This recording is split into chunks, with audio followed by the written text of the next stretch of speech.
Hola, buenos días. Yo soy Manoj. Yo soy Aparna. Y bienvenidos otra vez en España. English speakers, don't panic. I will run out of Spanish in 2 minutes and the rest of the episode will be in English. Spanish speakers, no te preocupes, tardará solo 2 minutos. Esto es nuestro segundo viaje en España. En el primer viaje fuimos al parte central, como Madrid, Segovia, Ávila, Toledo, y el parte noroeste, como Zaragoza, Barcelona, Girona y Tarragona.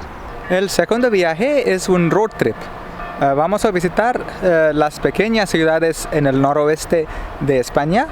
Vamos a empezar aquí en Salamanca y después vamos a visitar la iglesia más famosa en España, el Santiago de Compostela. Después Oviedo, el viejo capital de Reina de Asturias. Y después Bilbao, Pamplona, Burgos, y vamos a terminar en León, el viejo capital de Reina de Castilla y Leon. Good morning, everyone. So it's day 1 from Spain. We are in Salamanca today. We flew in yesterday from Mumbai and we rented a car at Madrid and we stayed the night in Madrid and then started our drive today to Salamanca. So we'll be seeing the sights of Salamanca today and then Tordesillas and then end the day in Zamora. Salamanca is located 230 kilometers or roughly 2 hours westish of Madrid. The history of the city goes back to at least the Bronze Age. Hannibal conquered it in 220 BC and Rome took it after the Punic Wars. This 1st century BC Roman bridge stands testimony to this period of Roman occupation. Salamanca University is the world's 4th oldest university in continuous operation after those of Bologna, Oxford and Cambridge. This university was founded in 1218 by King Alfonso IX. The oldest parts of the university are open to public so that we can take our selfies without bothering the students. This western facade of the university has a small frog sculpture hidden in it. If you can locate it without help, you will ace your exams. So goes the belief. The ladies selling trinkets in the square will gladly point it out to you in exchange for some business. Since we now own this useless keychain, we are obviously flunking all our future exams. A short walk away is a pair of cathedrals. The older one was built between the 12th and the 14th centuries, and the newer one was built between the 16th and the 18th centuries. Usually, the older cathedral gets torn down to make way for the new. But better sense seems to have prevailed here in Salamanca, and one can still enjoy these wonderful murals and this stunning altarpiece from the high medieval era. An hour's drive brought us to Tordesillas. In 1494, just 2 years after Columbus' voyage, the two great seafaring superpowers, Portugal and Spain, signed a peace treaty here. They divided the entire globe into 2 hemispheres of influence. Portugal got Brazil, India and Sri Lanka. Spain took the rest of the Americas. This building where the treaty was signed is now a museum. Half an hour south of Tordesillas is Medina del Campo, home to one of the iconic castles of the region. This region is called Castile for a reason. There are several picture-perfect castles here and it doesn't get any more picture-perfect than the castle of Mota at Medina del Campo, built in the 15th century by John II of Aragon on top of an old Moorish fort. The castle was closed by the time we arrived. Everything shuts down in the afternoon for a siesta in Castile and Leon. It was not an issue as the best views of the castle are from the outside anyway. Zamora is located about an hour northwest of Medina del Campo. Romanesque architecture, which is characterized by these rounded arches, was a predominant style of construction between the 9th and the 12th centuries. Most of these were toned down to make way for the grand Gothic cathedrals that you see around the country today. Zamora resisted this temptation and hence has the largest collection of Romanesque churches anywhere in Europe. Apart from these wonderful buildings, the town has some interesting street art, a grand 11th century fort built by Fernando I of Leon, and this 13th century photogenic stone bridge that spans the Duero River. Esto es nuestro hotel en Zamora, ubicado justo en el centro. Esto es nuestra habitación en Zamora.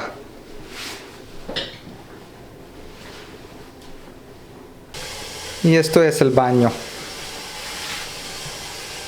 Muy lindo. Hola everyone, so it's day 2 from Spain.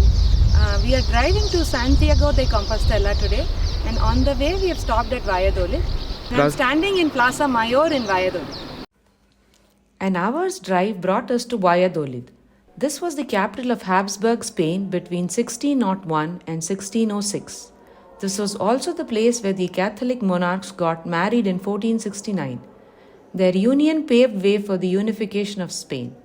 This was also the place where Columbus died. Our first stop was at this San Pablo church with one of its best example of Plateresque facade. This style originated in Spain between the late Gothic and early Renaissance in the late 15th century. Our second stop was at the National Museum of Sculpture, the best sculpture museum in Spain. The museum is housed in the 15th century Colegio de San Gregorio.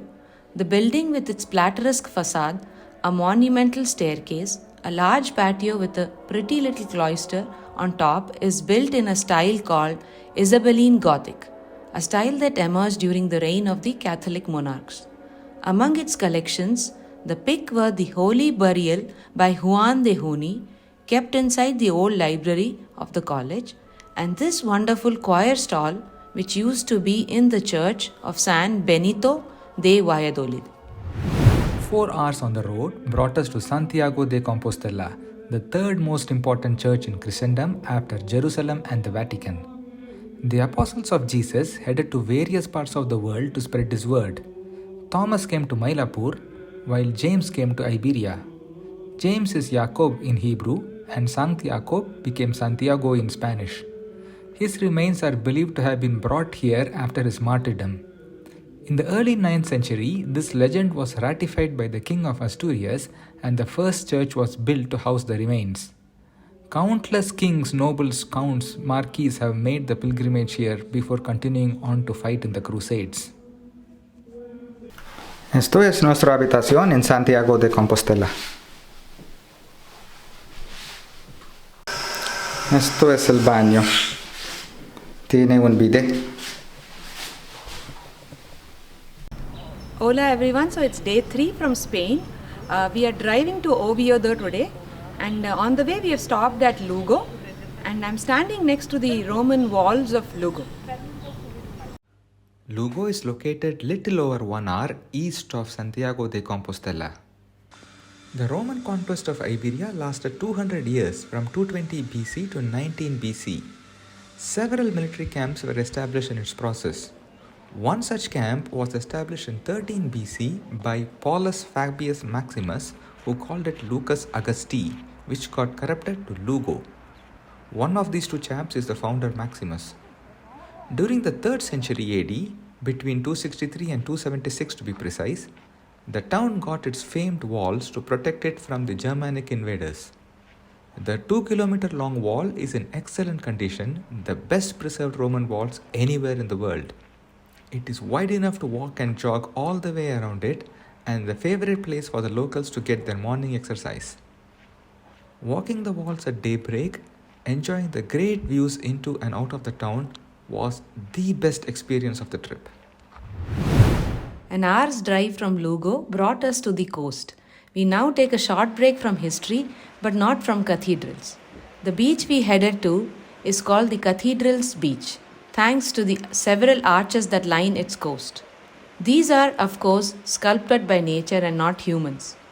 The beach can only be accessed in low tide, which happened to occur at noon today. So we couldn't do our usual trick of arriving early to beat the crowd. Hour and a half due east along the coast is Gijón. It is home to this behemoth, the Universidad Laboral de Gijón, the largest building in Spain, dwarfing the El Escorial in Madrid. It was built between 1946 and 1955 to serve as a learning center for orphans whose parents had died as a result of working in the mining industry. Today, it houses several cultural institutions. Half an hour south of Gijón is Oviedo, famous for this fantastic cathedral. Muslim conquest of Iberia in the 8th century was relatively quick. In a few years, they had taken most of the peninsula. The Christians were confined to a narrow strip of land in the north, and that is where the resistance started. The Christians created themselves a kingdom, the kingdom of Asturias, and this king, Alfonso II, moved the capital to Oviedo. It was he who made the first pilgrimage to Santiago de Compostela and declared the Santiago relics as being authentic. His route to Santiago was the genesis of the Camino de Santiago, which over time has grown into a network of paths connecting various Christian capitals to Santiago. The cathedral was started in 781 AD by Alfonso II's father, and over time it has grown into the grand Gothic edifice that we see today. But the core of the original church is still present in the form of a Camara Santa, which houses a number of precious treasures from the early Asturian monarchy, that is 11th to 7th centuries AD. Esto es nuestra habitación en Oviedo, una ibis, muy pequeñito. Hay dos baños separados, es para dush.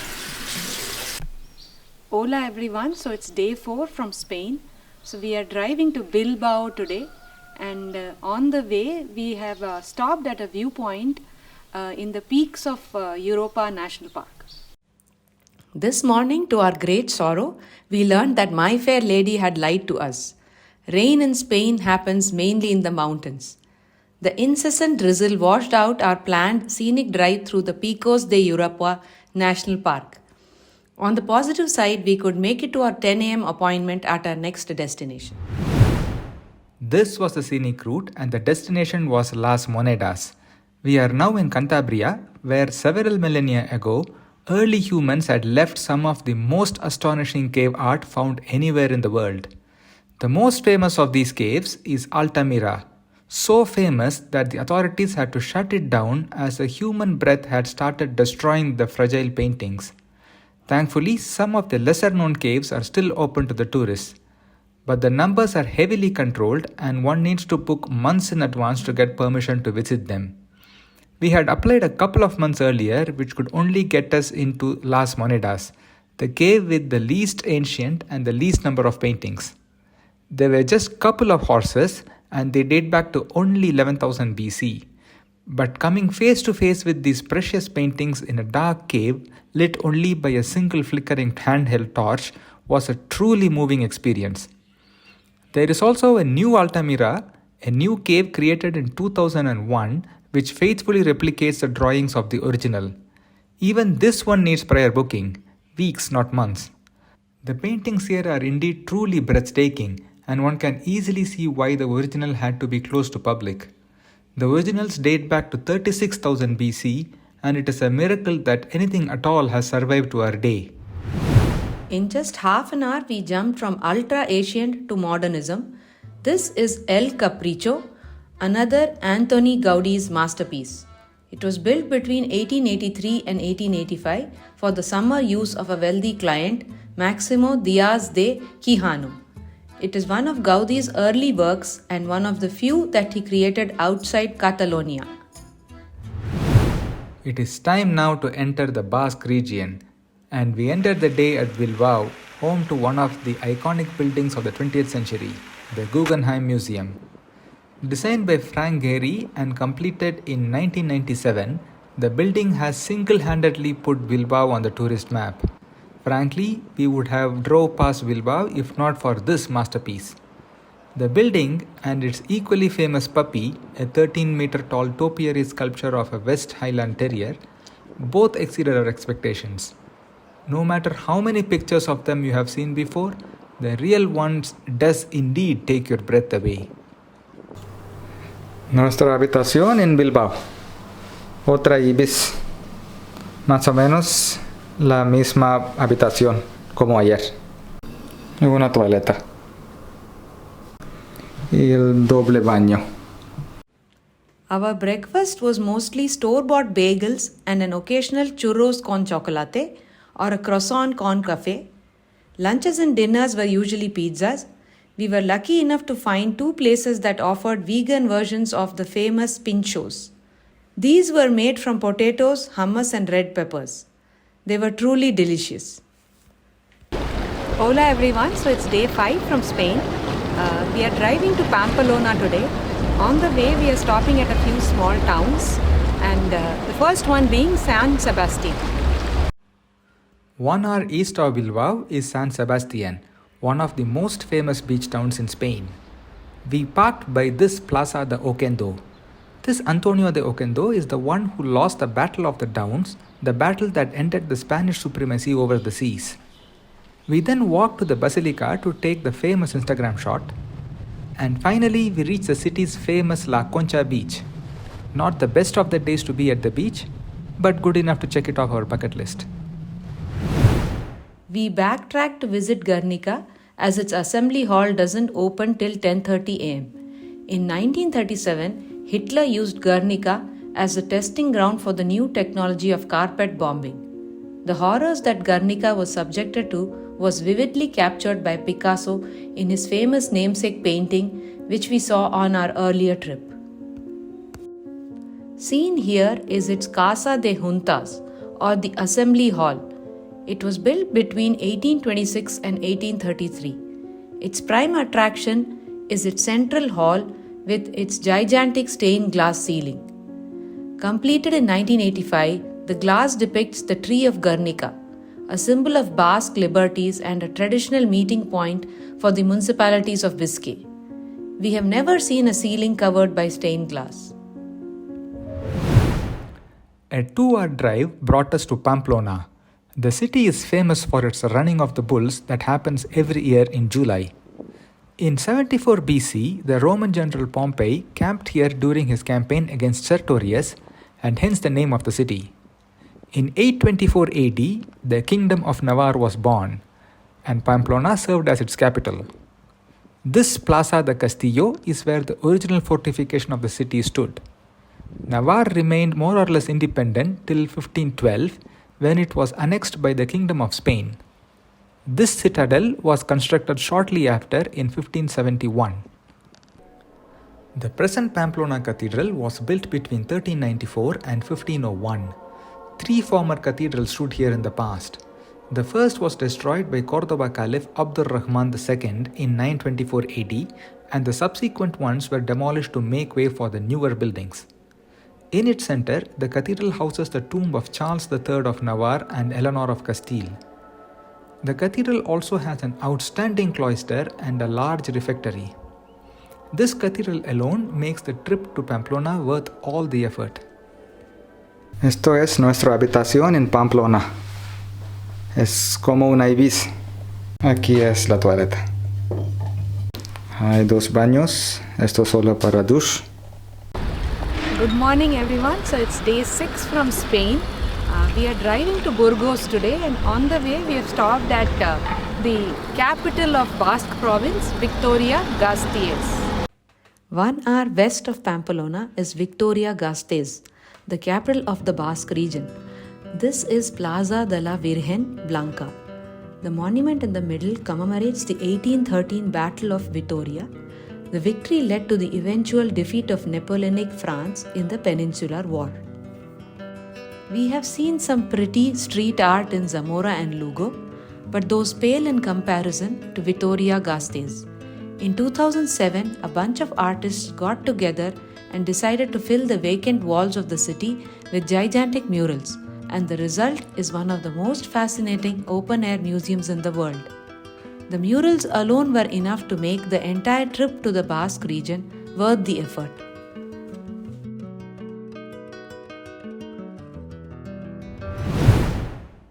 In little over an hour, we were in Burgos, one of the most important stops on the Camino de Santiago. There were a couple of important sites to check before we reached the city. First is this Cartuja de Miraflores, a monastery created in 1442 when the reigning King John II of Castile donated his hunting lodge to the order of the Carthusians. The monastery is famous for its altarpiece, which is decorated with the first shipment of gold from the Americas. The second was the Abbey of Santa Maria la Real de las Huelgas. When the main story of the Crusades was playing out in Anatolia and the Holy Land, a lesser-known side story was happening in the Iberian Peninsula. One of the famous battles of this Iberian Crusade was the Battle of Las Navas de Tolosa of 1212 AD. The winner, Alfonso VIII, had founded this monastery a little earlier in 1187, and he housed the booty of this victory inside of it, including the famous tapestry of Miramamolin. The monastery contains several royal tombs, including that of Alfonso VIII and his son Henry I. The highlight in Burgos is its magnificent cathedral, easily the best monument that we saw on this trip. It is the final resting place of one of the most colorful characters of medieval Spain, Rodrigo Diaz de Vivar, popularly known as El Cid.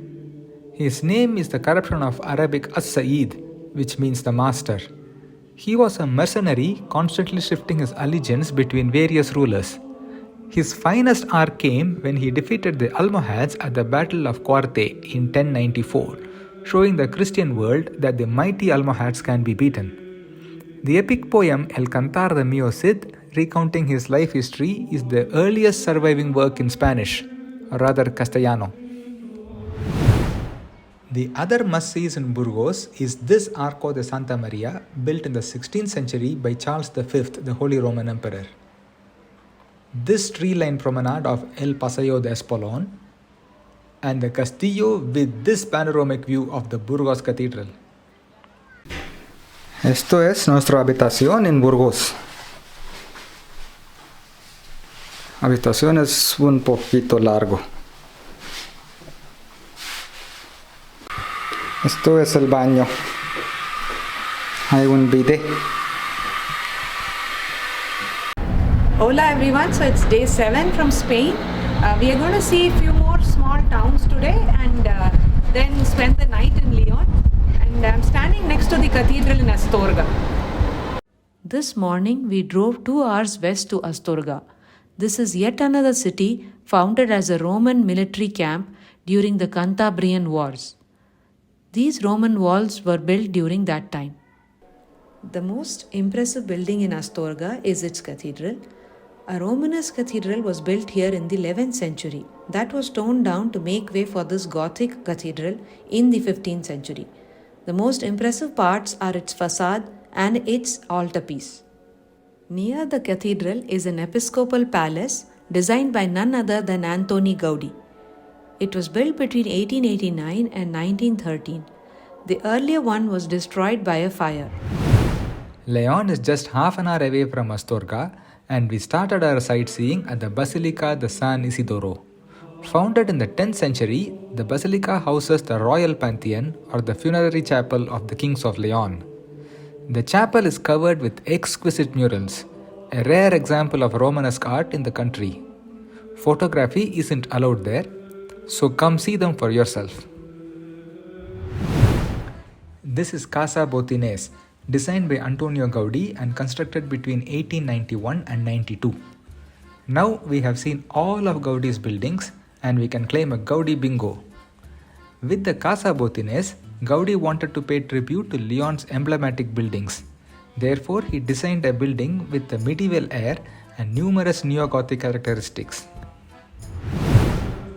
Finally, the pinnacle of Gothic architecture, the Cathedral of Leon. It was second only to Burgos in grandeur. Leon was founded in the 1st century BC by a Roman legion that fought the Cantabrian Wars. The name Leon is derived from the city's Latin name Castra Legionis. The site of the cathedral once housed a Roman bath and later a couple of Romanesque churches from the 10th and 11th centuries. The current building, created between the 13th and the 15th centuries, houses one of the largest collection of medieval stained glasses in the world. Most of these are originals, and they were spectacular when backlit by the evening sun. Esto es nuestra habitación en León. Una habitación grande. Esto es el baño. Muy limpio. Hay un bidet. Hola everyone, so it's the last day from Spain. We are driving back to Madrid today, and on the way we are stopping at 2 sites. This is Castillo de Coca, and there'll be one more closer to Madrid. A 2-hour drive brought us to the castle of Coca. It is only 40 kilometers from the castle of Mota that we saw on day 1. That explains the similar architecture. both being exemplary examples of Spanish mudéjar brickwork. This one was built in the 15th century by a Moorish architect who blended both mudéjar and Gothic architectural styles. An hour southeast was our next and final destination. The Catholic monarchs, whose marriage in 1469 paved way for the unification of Spain in 1492, had no surviving male heir. So the Kingdom of Spain passed on to the Austrian Habsburg dynasty through their son-in-law. Habsburg rule ended with the death of Charles II, who died childless in the year 1700. After a brutal 14-year Spanish War of Succession, the crown passed on to the French Bourbon dynasty. The first Bourbon king, Philip V, built this sumptuous palace, Palacio Real de la Granja de San Ildefonso. Since he was French, the palace and the adjacent gardens were naturally modelled on Versailles. The opulent interiors and the wonderful gardens was a great place to end such a memorable trip. Así fue nuestro segundo viaje en España. Muchísimas gracias por ver el video hasta aquí. Esperemos que le haya gustado. Ahora Aparna va a contar el 10 lugares que nos gusta más de este viaje. At number 10 is the Roman walls of Lugo. At number 9 is the Cathedral of Santiago de Compostela. At number 8 is the Royal Palace at San Ildefonso. At number 7 is the Guggenheim Museum in Bilbao. At number 6 is the Altamira Cave. At number 5 is La Casa de Juntas in Guernica. At number 4 is the Cathedral Beach. At number 3 is the Coca Castle. At number 2 is the Leon Cathedral. Finally, the top site at number 1 is the Burgos Cathedral. So Aparna, what's your favorite memory of the trip? I would say the last two small towns of Burgos and Leon, the churches were beyond beautiful. So those were my favorite memories. Okay, that's it folks. Until we say hi from some other part of the world. Hasta luego. Bye bye.